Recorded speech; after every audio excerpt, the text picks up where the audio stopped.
¿cierto? No es como los farmacocinéticos farmacodinámicos que ya sabemos que tienen que ver con cómo hay interacción fármaco-organismo y ciertamente hay muchas cuestiones teóricas. Pero en la cancha se ve que a veces se dan, no se dan, bueno. Pero a nivel farmacocinético farmacodinámico sabemos que puede interferir con la absorción, distribución, excreción, con la antagonismo, no competitivo, no competitivo, puede haber sinergismo, ¿no? Estorba, no estorba, un agonista parcial con un completo, recuerden, lo estorba, etcétera, ¿no? O sea, puede haber todas esas posibilidades. Entonces, partiendo, por ejemplo, aquí de un caso, miren, un paciente adicto de 21 años, adicto a narcóticos. Narcóticos no son otras cosas más que los opioides, ¿ya? O sea, ustedes a veces dicen, división de narcóticos de la policía, pero es que ellos no estudian medicina, ¿no? Narcóticos le llaman a toda sustancia que puede tener un uso ilegal, ¿no? O comercialización ilegal. Pero ojo, el término médico narcótico es un opioide del cual se hace mal uso o abuso. Pues porque hay opioides que usamos terapéuticamente, en anestesia, como antidiarreicos, como antitusígenos, como analgésicos, pero eso no es narcóticos, son opioides. Narcóticos cuando se hace un uso ilegal, recreativo, ¿de acuerdo? Entonces, en este caso el paciente dice que es adicto a heroína y morfina. Llega a emergencia inconsciente, con hipotensión, radicmia, miosis, hipoxemia. Recuerden que dijimos que los opioides son los mayores antiperistáticos, ¿no? Inhiben la presión terriblemente, tanto así que pueden causar un ilio paralítico postoperatorio, ¿no? Y que por eso como antidiarreico no damos antimuscarínicos, sino agonistas opioides. Y también dijimos que después de una cirugía es peligroso porque esos hasta podrían causar un hilo paralítico, porque en anestesia se utiliza opioides. El paciente después de cirugía podría quedar paralizado y reingresa a sala por haberse paralizado los intestinos porque se empiezan a necrosar. Pero ojo, mencionamos ese efecto, pero los opioides tienen muchos otros efectos, ¿no? Por ejemplo, en pupila, ¿qué causan? Miosis. O sea, como que tuvieran un efecto parasimpático mimético, ¿ya? A nivel de ojos, ¿ah? Pero a nivel de intestino es antiparasimpático, o sea, parasimpático-lítico, ¿no es cierto? Indirecto. Pero ¿qué les queda? No hay reglas, simplemente les queda aprender en cada sitio, ¿no? Entonces, en ojos, miosis. En cardiovascular, causan hipotensión y bradicardia. ¿Ya? Como son depresores, pueden causar depresión respiratoria, por ende hipoxemia.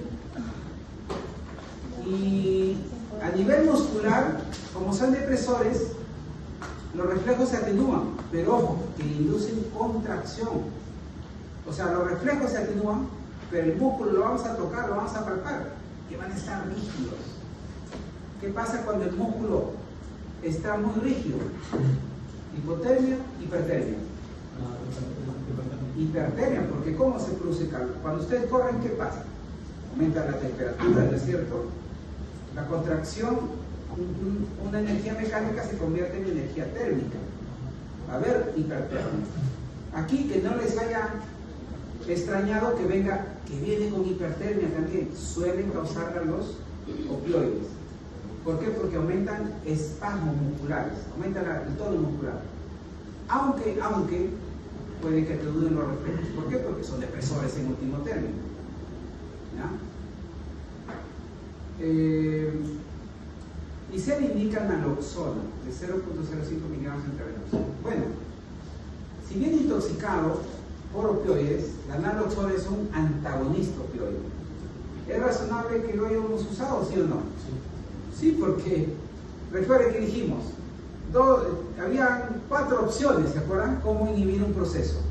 Uno era dando antagonista, otro era dando agonista inverso, otro era un antagonista fisiológico y otro era combinando con otro agonista con el mismo mecanismo pero con menor eficacia. ¿Cuál de esos usamos en una situación como esta? Usualmente un antagonista. ¿Por qué? Porque aquí se han activado muchos receptores opioides, sobre todo MU. ¿Qué quiero? Apagar esos receptores, ¿cierto? ¿Cómo lo apago? Con antagonista. Ustedes podrían decirme, bueno, ¿y qué tal si hay agonistas inversos? Bueno, no hay aquí. No hay agonistas inversos en opioides, ¿ya? No hay agonistas inversos. Solo hay agonistas y antagonistas. Bueno, con eso dice que el paciente mejoró la función respiratoria y se estabiliza. O sea, está entrando a un coma, detuvimos eso. El paciente ya está estabilizado y estuvo recuperando la conciencia. ¿Ya? El problema, ¿cuál va a ser? Si es un adicto, recuerden que cuando el cerebro, la droga del que abusa es estimulante, el cerebro, para evitar la sobreestimulación, ¿qué aumenta de su parte? El depresor. A su vez, si le damos un depresor, el cerebro, para mantener la homeostasis, como contraparte, ¿qué aumenta? El estimulante. Como el opioide es un depresor, el organismo, ¿qué ha aumentado? La excitación, la estimulación. Entonces el problema va a ser, ok, el paciente vino con mucho efecto depresor de la sustancia que consumió, el opioide. Pero si le damos antagonista, el paciente se va a ir al otro extremo. ¿Y el otro extremo cuál es? Excitación. ¿Qué podría causar? Epilepsia, estados epilépticos, ¿cierto? Claro, es que lo estamos sacando de una depresión, pero si seguimos usando antagonistas, lo vamos a llevar a la excitación. Lo peor de una excitación sería un estatus epiléptico. O sea, convulsiones persistentes, 5 más minutos, que podría llevar a muerte neuronal, o secuela, por supuesto, y eventualmente también a muerte, ¿no? ¿De acuerdo? Muy bien, entonces, obviamente eso no es favorable, ¿de acuerdo? No podemos hacer eso.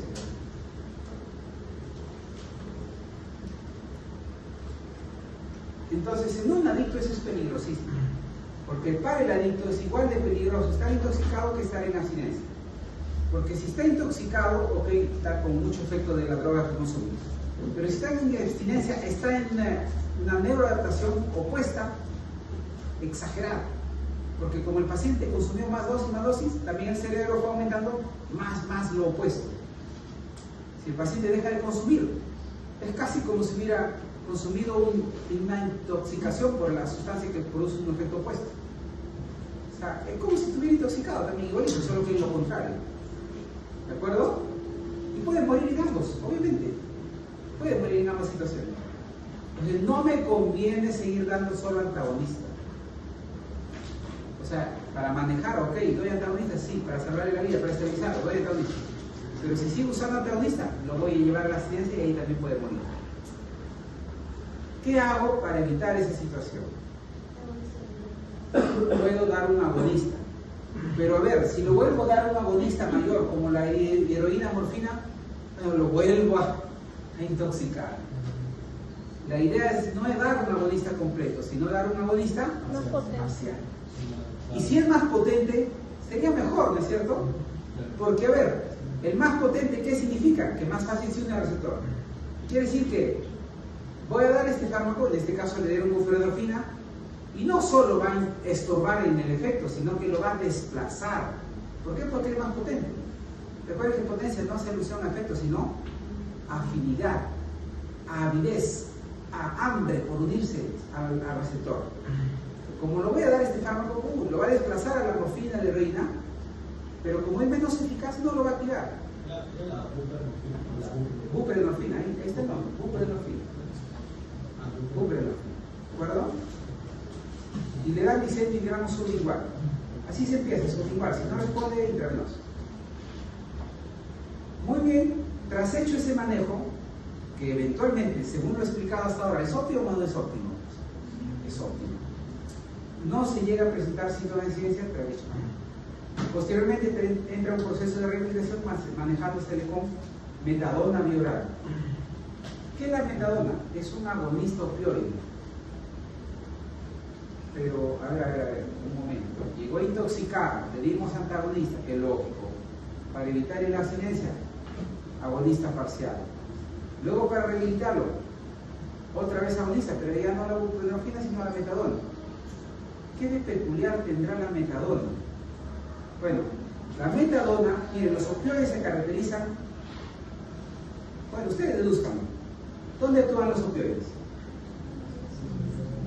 Un adicto que quiere consumirlo, quiere un efecto de buscarlo en el intestino, vinioso extenso, en su ojo que ve vinioso. ¿Dónde quiere el efecto el consumo? A nivel cerebral, ¿no es cierto? Resulta que el opioide está inhibiendo al GABA y el GABA está inhibiendo al núcleo accumbens. ¿Ya?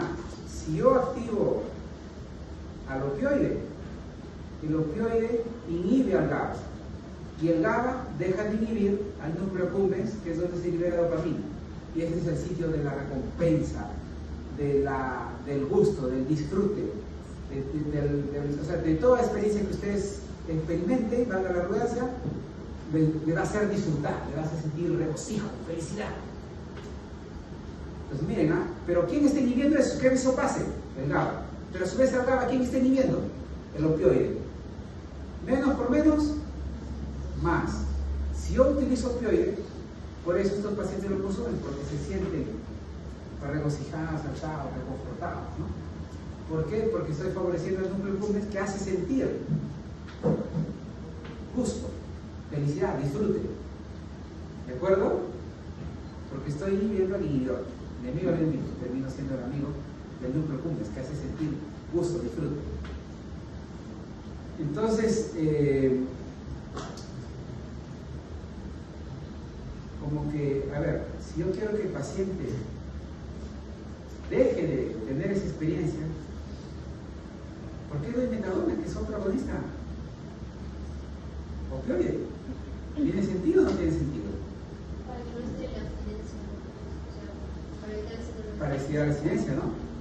Pero para evitar la abstinencia, pero a su vez, que no lo vuelvas a intoxicar, ¿no es cierto? Y a su vez, que el paciente sienta así altibajos, o más bien todo este que siente. ¿Qué es lo que le da así altibajos? ¿Lo que tiene un efecto corto o prolongado? Corto. Y por eso sus efectos son rápidos, altos y rápido caen. Pero si de pronto le doy una sustancia que así, que todo lento, ¿para qué? Para favorecer la reversión de la neuroadaptación. Recuerden que el cerebro, así igual que la sustancia, aumenta, baja, ¿no? Pero como yo al cerebro le digo, mira, tranquilo, no necesitas aumentar la contraparte, no. ¿Qué necesito darle? ¿Efectos violentos o bajos pero muy estables? Eso es cierto. ¿Qué fármaco necesito? ¿De acción rápida o de acción lenta? Lenta. Picos altos, picos bajos, o sea, Cmax, concentración máxima, altos, bajos. Bajos. Duración corta o prolongada. Listo, eso es lo que tiene la peculiaridad de la metadona. ¿Se dan cuenta cómo todo tiene sentido? Pero a ver, como de todas maneras no le va a causar lo mismo que esos agonistas completos, y usted sabe que la adicción es una vía de una sola ida, o sea, no hay progreso. O sea, tienen por ahí un papelito que les sobra, ¿no? Así, pedacito de papelito. No, ya está. La adicción, su mente es como esto. Cuando hay adicción, ustedes, ¿puedo volver a pegar esos papelitos? Bueno, sí, ¿no? Puede hacer el esfuerzo de pegarlo bonito, así con una agujita, puntito por puntito. ¿Va a volver a hacer lo mismo? La adicción, el cerebro, sufre una modificaciones irreversibles. Estos pacientes, cuando entran en la rehabilitación, va a llegar el momento, eso es inevitable, ineludible, que van a querer recaer. Porque ellos se sienten infelices, se sienten que es una vida de escape, sienten que no tienen sentido, ellos quieren volver a replicar esa experiencia que saben, que recuerdan, que causaban la sustancia. Ese deseo compulsivo, desesperado por consumir, se llama craving. Craving. Craving se escribe. Craving. Es un deseo compulsivo por volver a consumir la sustancia.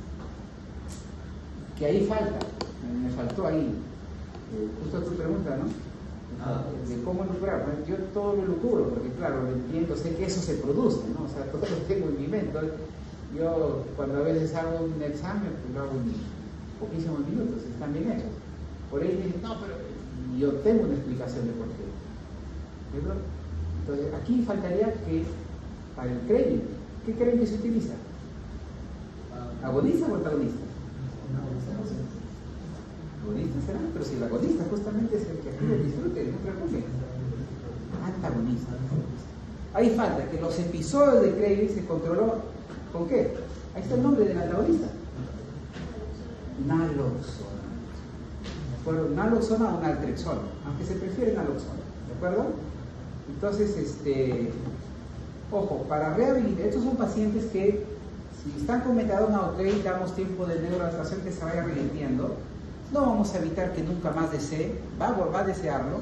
Eso se llama dependencia psicológica, porque si bien su cuerpo ya no le va a pedir, o sea, se reduce la dependencia física, pero la dependencia psicológica sigue y se expresa sobre todo en su más extremo con el craving, deseo compulsivo, desesperado por volver a consumir la sustancia.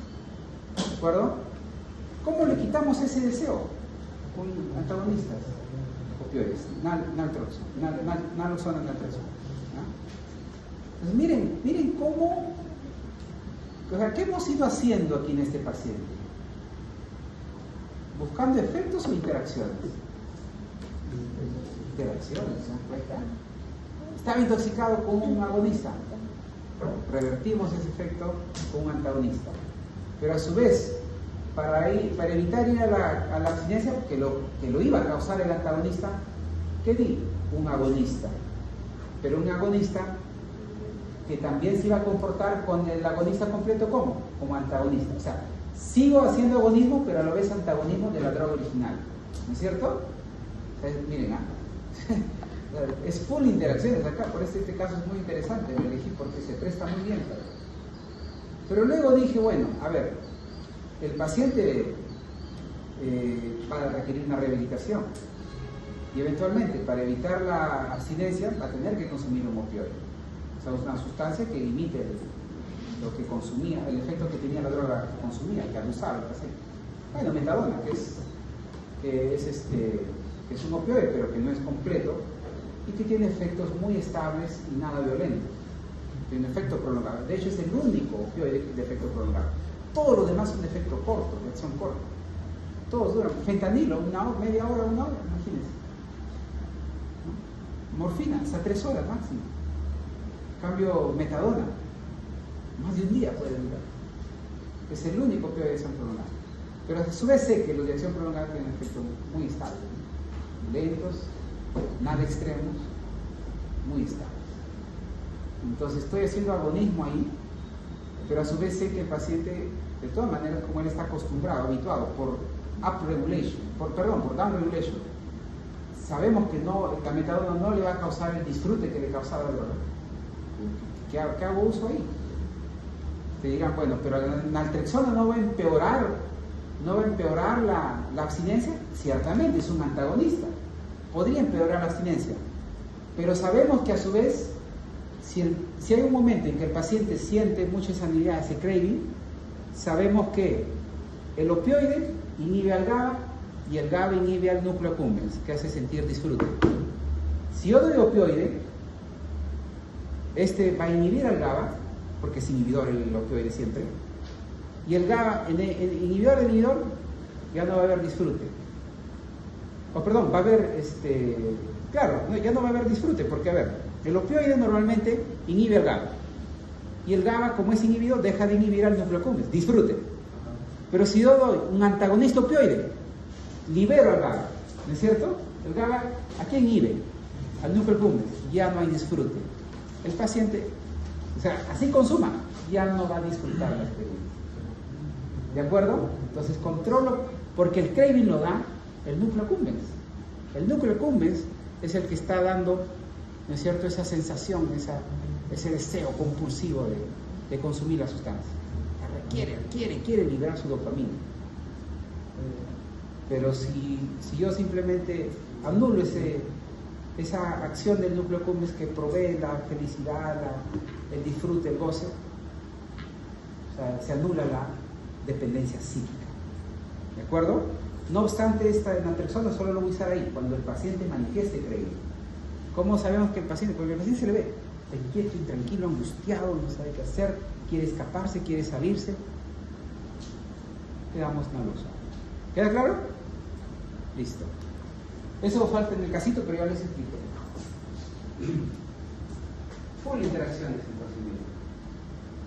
Bueno, ahora la interacción, sin embargo, no solo se va a dar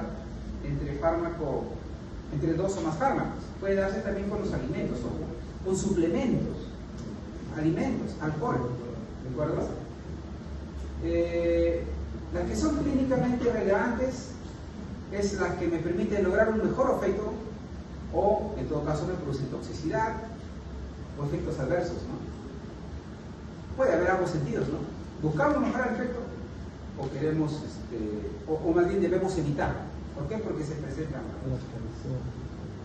Entonces las consecuencias, como dice, pueden ser nocivas, pero pueden ser también buscadas, ¿no? Como ya hemos dicho. 7% de los ingresos hospitalarios son debido a efectos adversos de los medicamentos, mientras que hasta un 22% se deben de los efectos adversos, o sea, se deben a interacción. Entonces, ojo, las RAM son una causa muy frecuente de ingresos hospitalarios. Y más de una quinta parte de ellos va a ser por interacciones. Por eso los que más presentan RAMs y también interacciones son los pacientes asiáticos, que sabemos tienen esta patología, que la otra, que no, y toman más de un fármaco.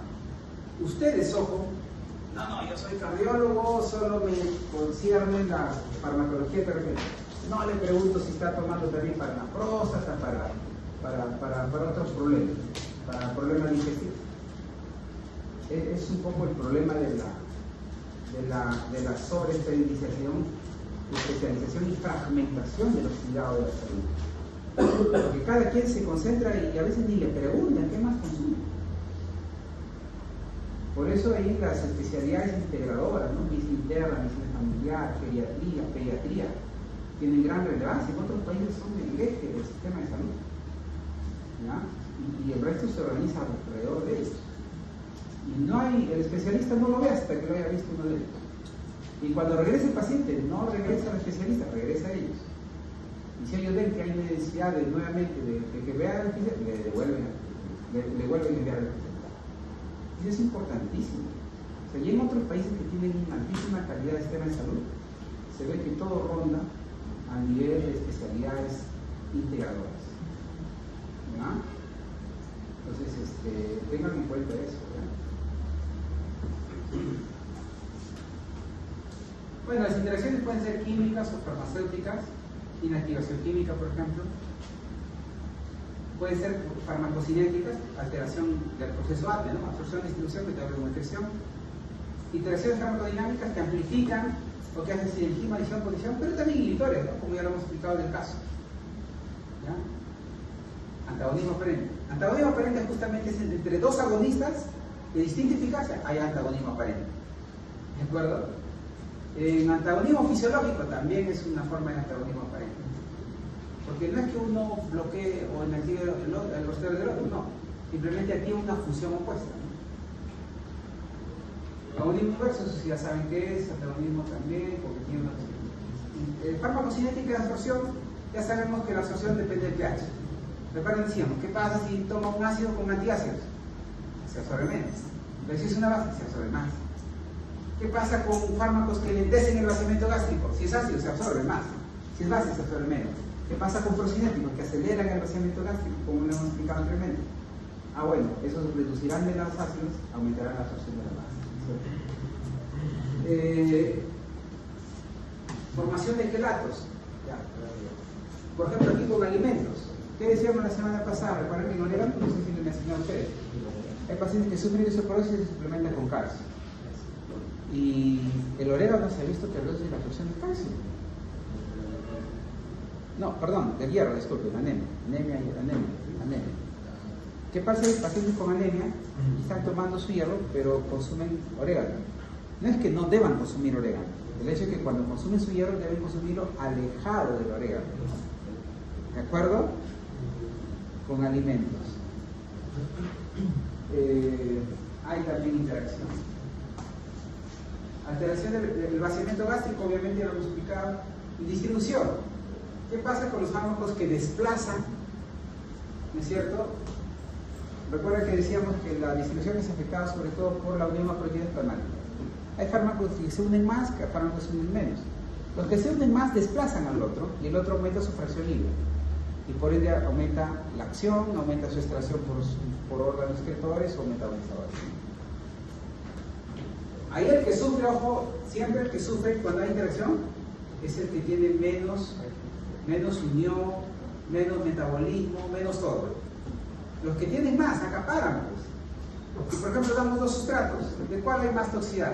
¿Del que es más metabolizado o menos metabolizado? del que es menos metabolizado, porque el que es más acapara, empieza a dar trabajo al hígado y no le deja que trabaje con el otro. ¿De acuerdo? Entonces aumenta su forma, sigue la forma activa. Igual en unión a proteínas plasmáticas, si uno se une un 90%, el otro 30%, va a haber más riesgo de toxicidad del que se une 30%. Porque el otro es acaparador.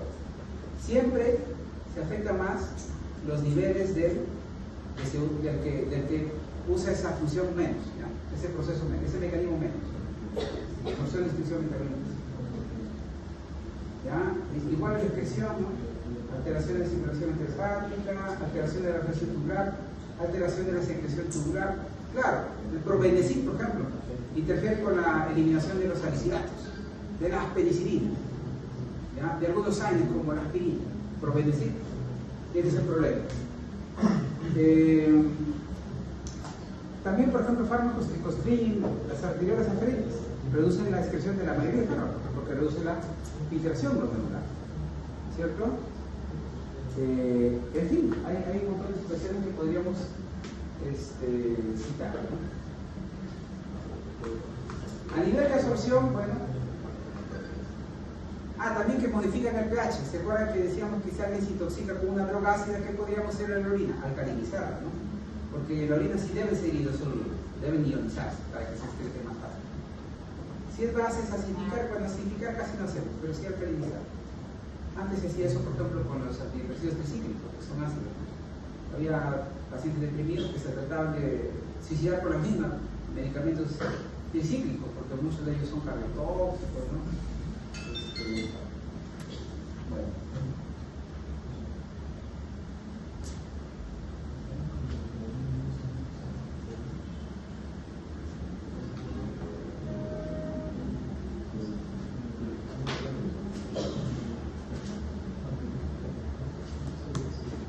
Muy bien, entonces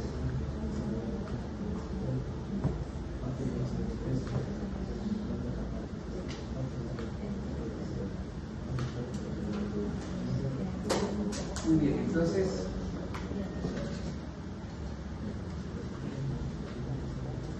en absorción, por ejemplo, los antiácidos, claro, es que estos se ingieren como bebidas y se extienden en todo el estómago y cambian el pH. Obviamente van a afectar la absorción. Resinas fijadoras de intercambio, colestiramina. Estos son, por ejemplo, inhiben la reabsorción del colesterol. ¿Ya? Y el problema es que no solo del colesterol, sino también puede ser de fármacos. ¿De qué fármacos? Liposolubles. Quelantes, también. Por ejemplo, el calcio, el hierro, es mejor si se toman con bebidas ácidas, porque si se toma con bebidas alcalinas, se quelan, modifican su oxidación y ya no se absorben. Alteración de la motilidad gastrointestinal, bueno, ya hemos dicho con lo que aceleran o enlentecen el vaciamiento gástrico, ¿no? Aumenta la movilidad, los procinéticos que hemos ahí los que están cisaprida, dijimos, cisaprida, mosaprida, son agonistas 5-HT4, ¿no? Metaclopramida, los antiinflamatorios. Claro, son procinéticos, aceleran el vaciamiento gástrico, mejoran la absorción de las bases, pero reducen los ácidos. Porque recuerden que las bases rápido pasan al duodeno, donde es alcalino. En cambio, los ácidos poco tiempo pasan en el estómago, pasan rápido a un medio alcalino, se ionizan ahí, se absorben. Los antiácidos antisecretados, como el antiachidor, los IEPs, eventualmente, ¿no? Esos son más problemáticos porque duran 24 horas el efecto. De los antiácidos le diríamos, bueno, mire, los de neutralización, ¿no? Hidróxido, aluminio, tómenlo el medicamento 3 horas antes de los antiácidos, o 3 horas después, ya, okay. Si minimiza su efecto. Como estos duran poco, pues ya no hay problema. Pero un IEP dura 24 horas. ¿En qué momento el paciente va a poder tomar sus drogas ácidas débiles? Y todo el día la secreción ácida va a estar suprimida. Ahí viene el problema. Bueno, el hecho es que los antiácidos son de los fármacos que más interacciones tienen con fármacos que se dan por vía oral. Porque el pH ya hemos explicado la semana pasada cómo influye en la absorción. ¿De acuerdo? Afecta el grado de disección y bueno, no se absorbe bien si están ionizados. Esta es la tablita que les quise mostrar, creo, y no la encontré, justo estaba acá. ¿Recuerdan que les dije qué pasa con un paciente que no tiene eso en cuenta, no? Miren, Un hito, les dije, le da ciprofloxacino, ¿no? La concentración inhibitoria mínima es 1. Si el paciente toma ciprofloxacino lejos de los antiácidos, bueno, alcanza hasta 3, más que suficiente. Va a erradicar la infección. Pero miren, aquí esta curvita verde es cuando, o 5 minutos cuando lo tomó el ciprofloxacino, 5 minutos después del antiácido. Obviamente, como esta droga es una drogácida, el antiácido lo ioniza. Miren, se absorbió pues casi nada. Comparen cuando se absorbe lejos de la comida, lejos del antiácido, que cuando se absorbe con antiácido. No sirve de nada. Esto es medido, ¿eh? No es una suposición, esto lo han medido. Incluso a las 2 horas después del antiácido, miren, todavía se afecta su absorción. Esta es una cuestión que si me puedo olvidar, no creo que afecte mucho, no creo. Miren, si el paciente va a seguir con su infección, de repente tiene una cistitis o uretritis, ahora ¿con qué viene? Pielonefritis, una urosepsis, y eventualmente puede morir por haber obviado el hecho de preguntarle si está tomando también antiácido o no. ¿De acuerdo? Miren, gracias médico. Bueno, aquí están justamente el resumen los que retrasan la absorción. Ahí hay ejemplos ya con los alimentos en este caso.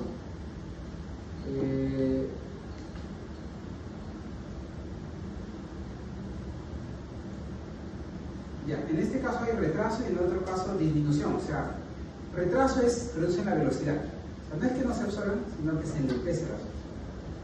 Y disminución, sí, obviamente el porcentaje de absorción. Abajo, aumento de la absorción por los alimentos. Los de arriba, ¿qué serán? ¿Ácidos o bases?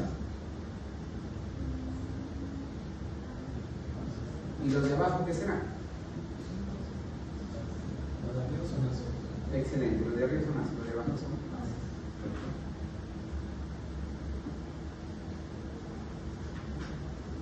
Bueno, interacciones por desplazamiento de una proteína. Bueno, ya lo hemos dicho, aquí hay ejemplos nada más. La regla también ya lo saben. ¿Quién desplaza a quién? El que se une más.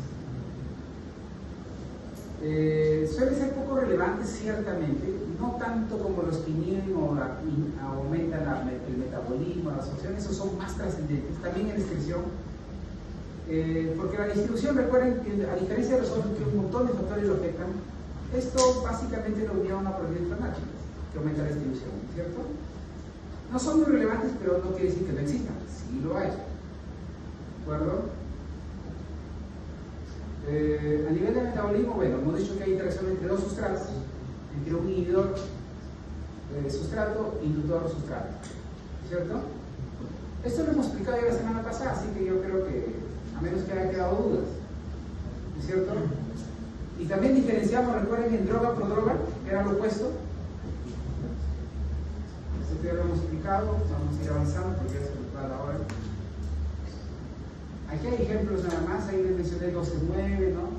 3-4, son 2-6, ¿no?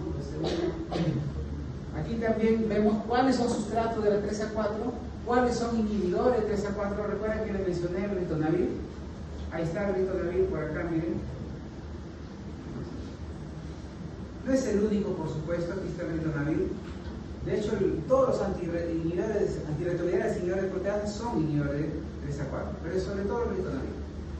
También macrólidos inhiben la 3-4, azoles, ¿no? Calcio antagonistas.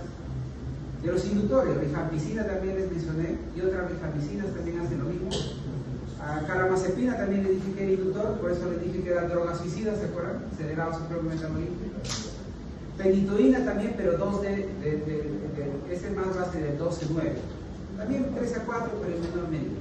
3 incluso era inhibidor también, ¿no? Inductor e inhibidor de la 12-9. El San Juan, aquí el San Juan es parte de la medicina tradicional china. Acá no se utiliza el San Juan, pero en otros países sí siempre lo mencionan porque es un inductor del metabolismo de drogas, al igual que la toronja. La toronja sí, aquí sí lo consumimos. Cuidado con sustratos de 3-4 para aumentar su toxicidad, si son drogas. Si son prodrogas, lo producen. De 2-6 también vemos aquí ejemplos, ¿no? Tanto de sustratos como inductores y inhibidores. Bueno, más ejemplos de interacción a nivel de metabolismo. A nivel de excreción, justo le mencioné el probenecid, ¿no? La aspirina, que bueno, este interfiere con los transportadores OAT. OAT son transportadores tanto para absorción, distribución como para excreción, ¿ya? Pero abundan en el riñón sobre todo. En este caso el 1 y el 3. Normalmente se excretan por allí el ácido úrico, producto del metabolismo de las bases nitrogenadas, ¿no? Pirimidina,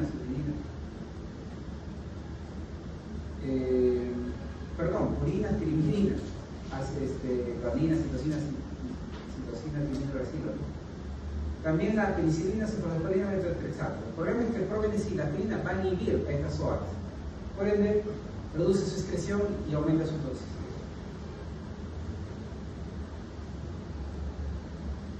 También recuerden que la excreción depende del pH y era lo opuesto a la absorción, ¿no es cierto? Mientras que en la absorción no debería ionizarse, para la excreción renal debería ionizarse.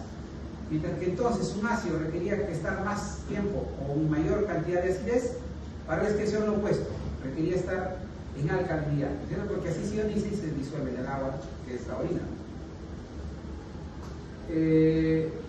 Por eso acidificamos la orina para favorecer la excreción de bases y alcalinizamos la orina para favorecer la excreción de ácidos.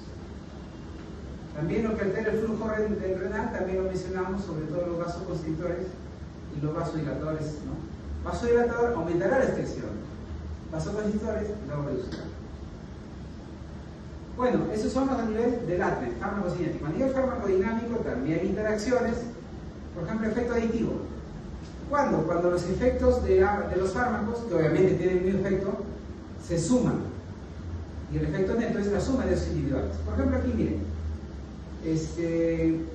aspirina más paracetamol.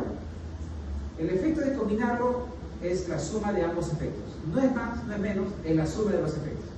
O sea, si uno tiene 1 y el otro tiene 2, conjuntándolos, ¿qué van a dar?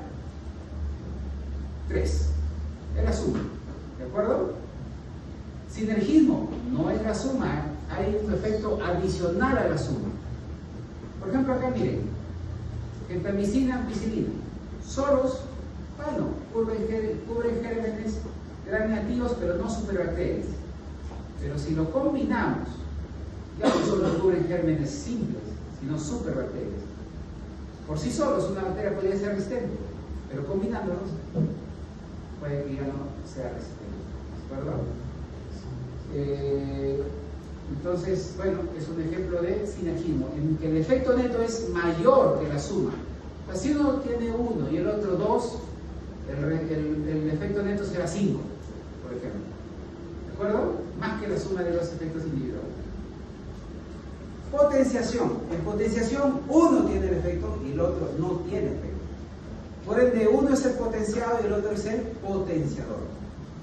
Antes no se hablaba en esos términos.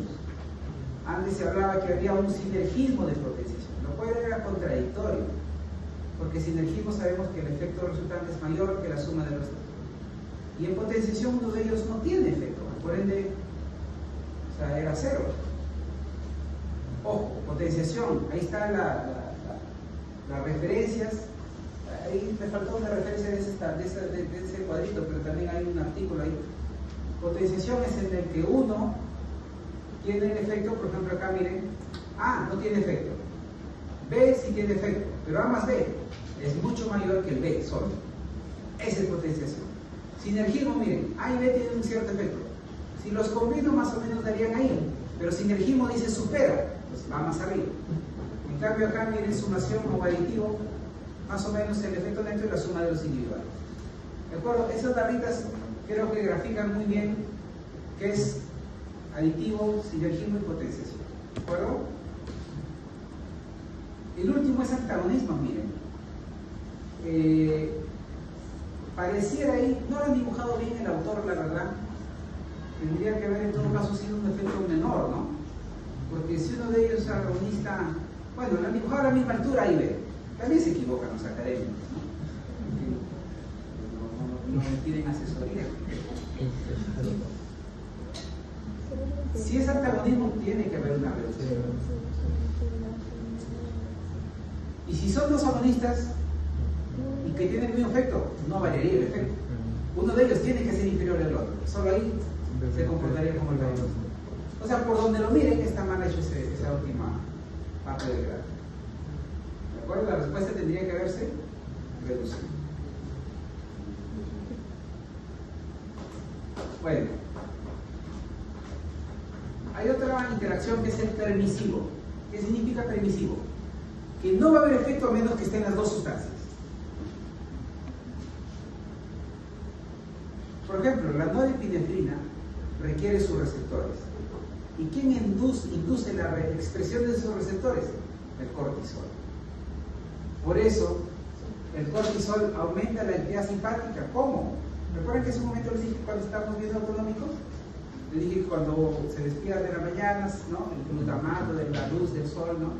Hace que se libere el glutamato del núcleo supraquiasmático, el liberador de corticotropina, cortisol y más actividad simpática. ¿Cómo?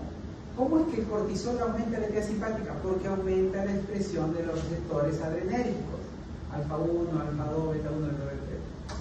Pero sobre todo, claro, alfa 1 y eventualmente también beta 1, beta 2. O sea, los estimulantes sobre todo.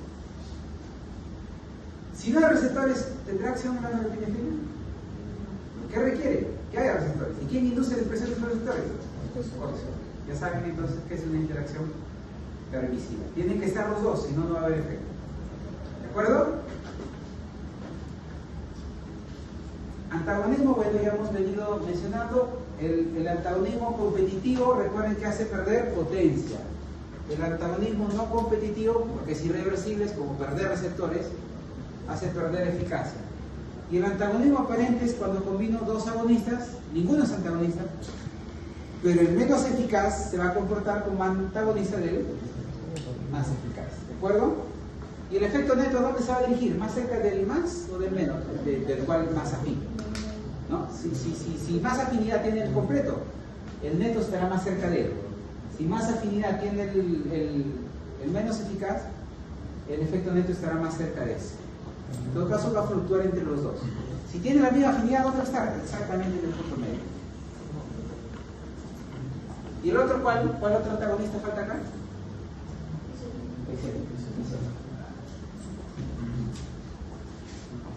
¿Ya? ¿Nos sobra tiempo todavía? Sí, nos sobra 9 minutos. Preguntas entonces. ¿Quién? A ver.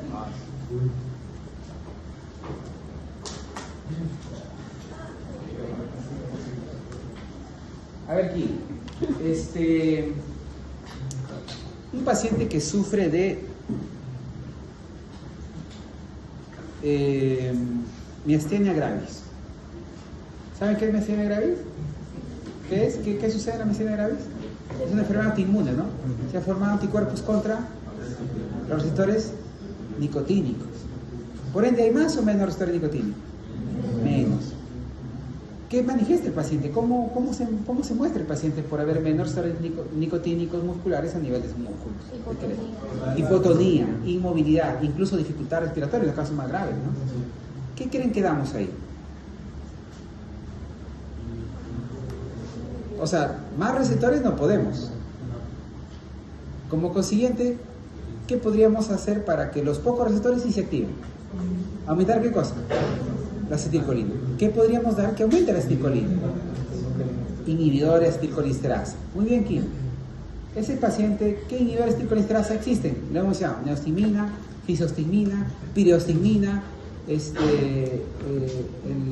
hidroponium, ¿no? Entonces son inhibidores de acetilcolinesterasa. Pero son reversibles o irreversibles, como los carbamatos o órganos fosforados. Obviamente son reversibles. Muy bien, ¿qué efectos secundarios, entre colaterales y secundarios, va a tener ese paciente con miastenia gravis, Kim, que está tomando, digamos, fisostigmina? Descríbeme, de arriba para abajo. Empieza por visión. Visión borrosa, cercana o lejana. Miosis, por ende, lejana, excelente. Ahí en el mismo ojo, ¿qué más? Riesgo de hipertensión intraocular, hipotensión intraocular, o no varía. No, porque recuerden que la secreción no tiene que ver mucho el parasimpático. ¿De acuerdo? Entonces ahí no va a haber variación. Pero en todo caso no va a haber hipertensión, eso sí te interesa. ¿Riesgo de glaucoma de ángulo cerrado o no? No, porque va a haber miosis, ¿no es cierto? Ya, ahora lágrimas. A ver, se no, va a ser lo opuesto. Lo opuesto, pues. Mucha lágrima. Hay dos tipos, lagrimeo y epífora. ¿Cuál de ellos te da? En la clase hemos ido diciendo. Lagrimeo es cuando hay exceso de producción de lágrimas. Epífora es cuando hay déficit en la evacuación de la lágrima. El ectrópico, por ejemplo, puede ser problema. Lagrimeo. Ya. Rinorrea. Cialorrea. Acuérdate de la cialorrea. Saliva. Alimentación. Parasimpático. Acetilcolina. ¿Te das cuenta? No tienes por qué confundir. Ahí la clave es salida. ¿De acuerdo? Saliva. Polo alimenticio. Ya. ¿Qué más? Broncorrea. ¿Qué más en el bronquios? Broncoespasmo. ¿Corazón?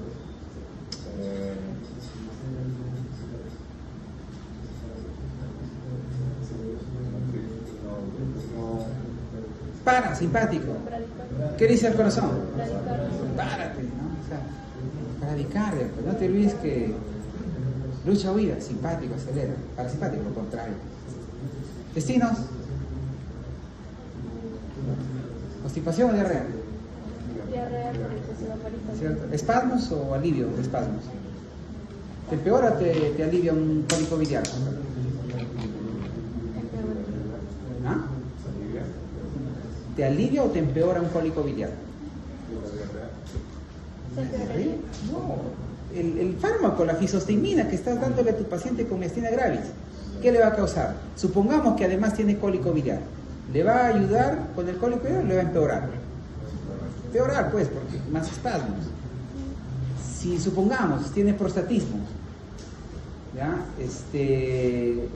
Incontinencia urinaria o retención urinaria. Es estriquia, piénsalo.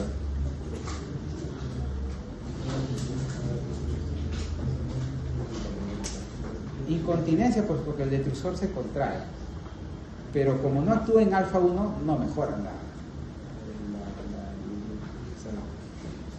Ni tampoco aumenta la retención, porque no le hace nada al alfa 1, ¿cierto? Retención, como el detrusor se va a contraer, o sea, no va a haber aumento de retención. Tampoco va a mejorar, porque depende del alfa 1, y el alfa 1 pues es otra división. Priapismo o disfunción eréctil.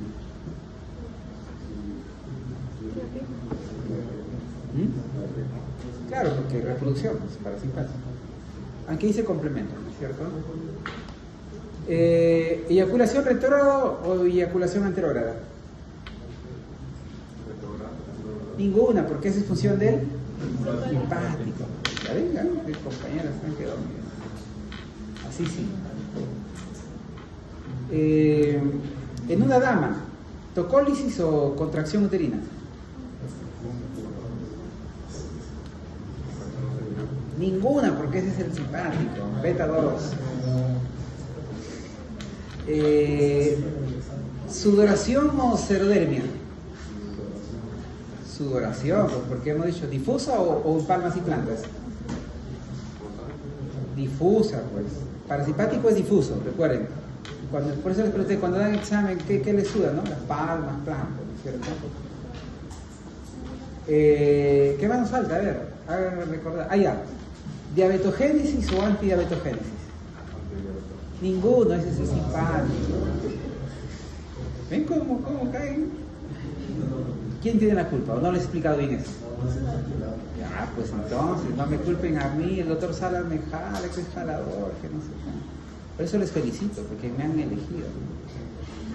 A menos que sean masoquistas, no creo. Hoy con el doctor Salas, porque quiero aprender. De eso no pueden quejar, que van a aprender sí o sí. Ahora, si eso no lo aprovecha, no lo imbuye, no lo retiene, ya es otra cosa. Queda 2 minutos.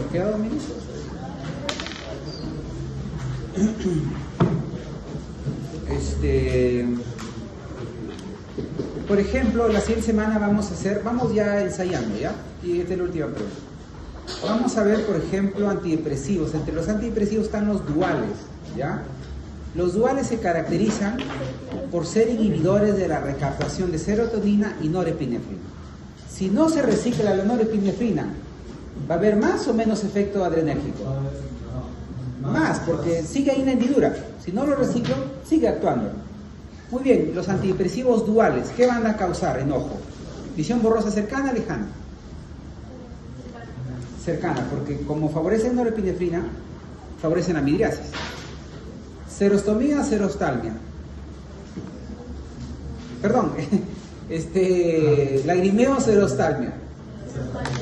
Ninguna, hemos dicho que el simpático no modifica la secreción. En todo caso, provee proteínas. Rinorrea o despejada. Ninguno, porque eso es la otra división. Congestión, descongestión. Ahí sí, congestión, descongestión. No, descongestión, porque recuerden que favorece el alfa-1. Vasoconstricción. Reduce el edema, porque reduce la permeabilidad. ¿De acuerdo? Asma, ¿mejora o empeora el asma? Pues, no se contraindica en asma porque aumenta la norepinefrina. Beta 2 agonista, activar beta 2. Corazón, taquicardia, bradicardia. Taquicardia, producen taquicardia. Hipertensión, hipotensión. Hipertensión. ¿De acuerdo? Tránsito intestinal, diarrea o espasmos o constipación. Ninguno, porque directamente ninguno, pero hay un efecto parasimpático lítico aparente, porque como son antagonistas fisiológicos, el activar una división supone inhibir la otra. Y es correcto, seguro que lo has leído, ¿no es cierto? Y te acuerdas que ese es el efecto, porque es cierto, produce constipación, pero no porque sean anticolinérgicos, ojo, porque esa es otra división. Es porque como voy a inhibir la recaptación de norepinefrina y se libera en varios sitios, el activar el simpático supone, ¿no es cierto?, una competencia sobre el parasimpático.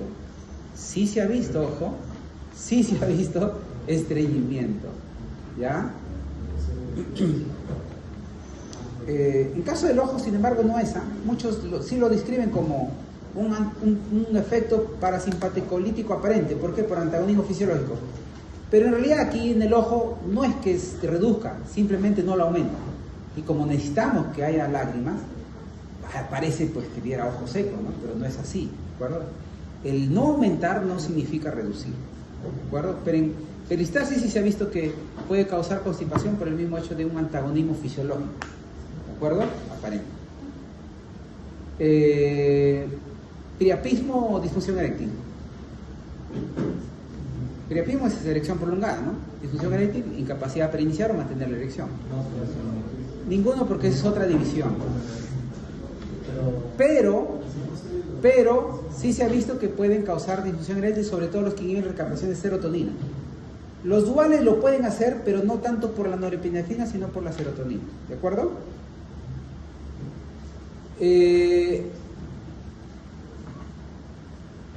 Eyaculación precoz y eyaculación retrógrada. Ahí sí díganme. ¿Qué causan? Eyaculación precoz. Porque recuerden que es alfa-1. Si hay más norepinefrina, más activación de alfa-1. Y como ese contrae para eyacular, más rápido, pues, eyaculación precoz. Más bien mejoran una eyaculación retardada. ¿No es cierto? Empeoran una precoz, pueden mejorar una retardada. En cambio, los selectivos no, es al revés. Pueden mejorar una precoz, empeorar una retardada. Porque la serotonina es desfavorecedora, tanto de la erección como de la eyaculación. ¿De acuerdo? Con los tricíclicos, miren, ¿qué peculiaridad tienen? Los tricíclicos son como los duales, o sea, inhiben la recaptación de serotonina y norepinefrina y en teoría van a dar todo lo que acabamos de decir. El problema, ¿cuál está? Que tienen un mecanismo secundario anticolinérgico. ¿Cuál se impone? A nivel periférico. A nivel central se impone el adrenérgico, por eso es antidepresivo. Pero a nivel periférico se impone el anticolineal. Quiere decir que todo lo que acabamos de escribir lo van a causar los antidepresivos tricíclicos, ¿no? Como los antigripales, igualito que los antigripales. Visión borrosa lejana, ojo seco, boca seca, bronquios despejados, no se contraindica en asma, taquicardia, estreñimiento, disfunción eréctil, ¿de acuerdo? Porque ahí sí la erección es parasimpático, ¿no? Riesgo de retención urinaria aguda, porque son anticolinérgicos. Riesgo de glaucoma agudo, porque son anticolinérgicos, mediáticos, ¿no es cierto? Y este es mediático por doble acción, por favorecer a norepinefrina y desfavorecer a la acetilcolina. Claro, porque hemos dicho que es inhibidor de recaptación de serotonina y norepinefrina como el dual más anticolinérgico. Y no solo más anticolinérgico, es como los antihistamínicos de primera generación. Son anti-H1 también. Por eso también aumentan el peso, el sueño, ¿no? Etc. ¿De acuerdo? En fin, entonces miren, ¿ah? Y ahora la siguiente semana lo vamos a ejercitar, pero ya como está relacionado a este tema, muchos de esos efectos adversos que lo vamos a ver, no se explica por sus características propias, sino por cómo favorecen o desfavorecen la actividad autonómica. O sea, no es nada nuevo. Toda la clase de hoy día y prácticamente buena parte de la siguiente. Recordar fisiología y punto. ¿De acuerdo? Eso es todo. Gracias.